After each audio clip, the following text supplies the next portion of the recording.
Okay, we're at the Boquete Library Park, and if you haven't been out yet, well worth your time to come out and check this out. It is just stunning.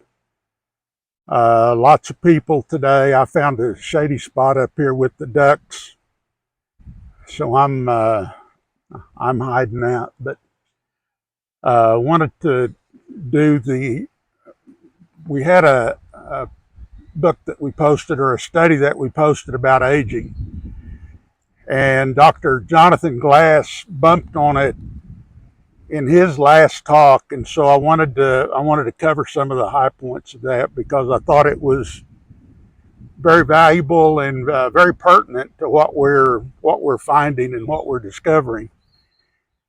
So the study is about aging, and the short of a long story is they've determined that aging is not really about years as much as it is oxidative stress.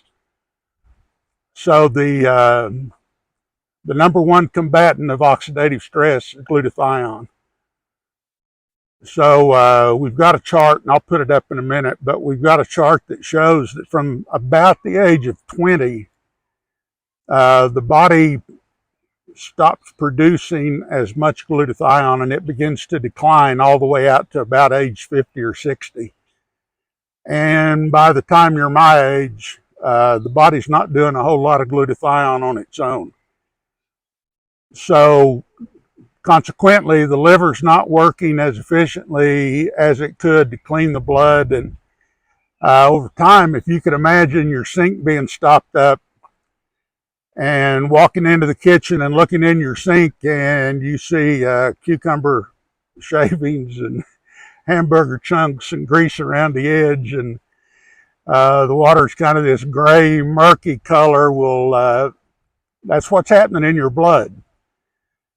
So the organs begin to react to that.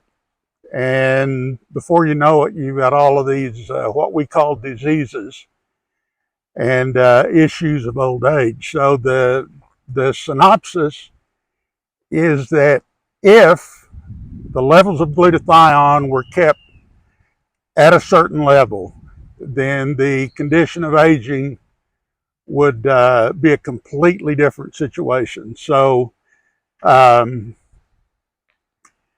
he used the candle metaphor, and I thought it was an excellent way to describe it. The longer you burn a candle, the shorter the flame gets, and over an extended period of time, as the body begins to react to oxidative stress and this lack of an ability to combat that, the flame gets shorter and shorter, and before you know it, that flame goes out. So we call them cognitive decline.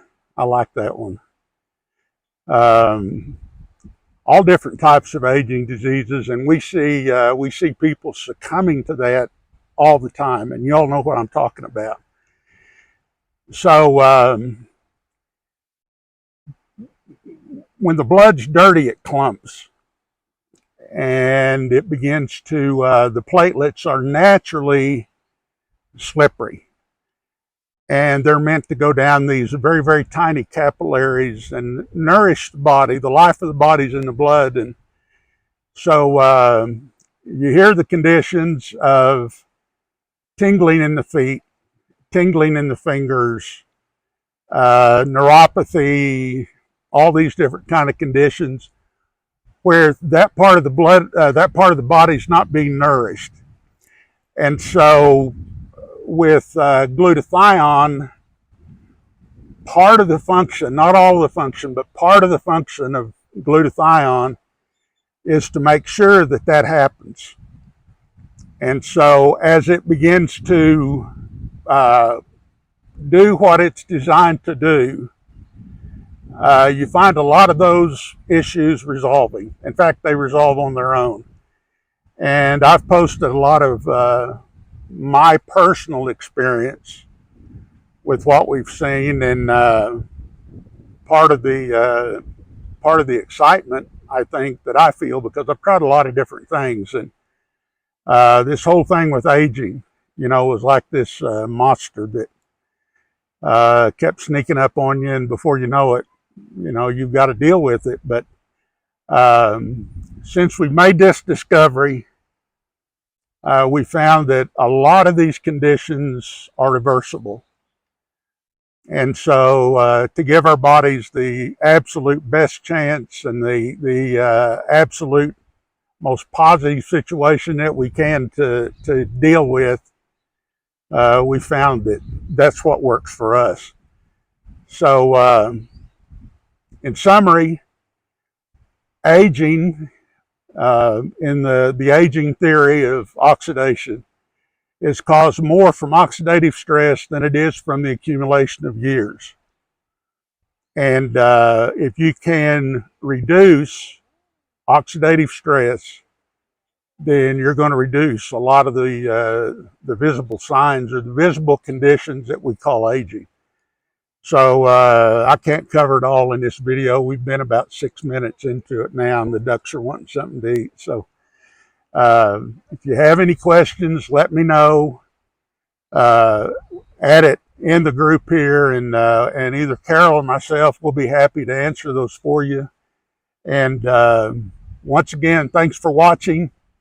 And if this works, let me know, and we'll go around Bouquetti and show you some beautiful places. So thanks again. We'll see you later. Bye.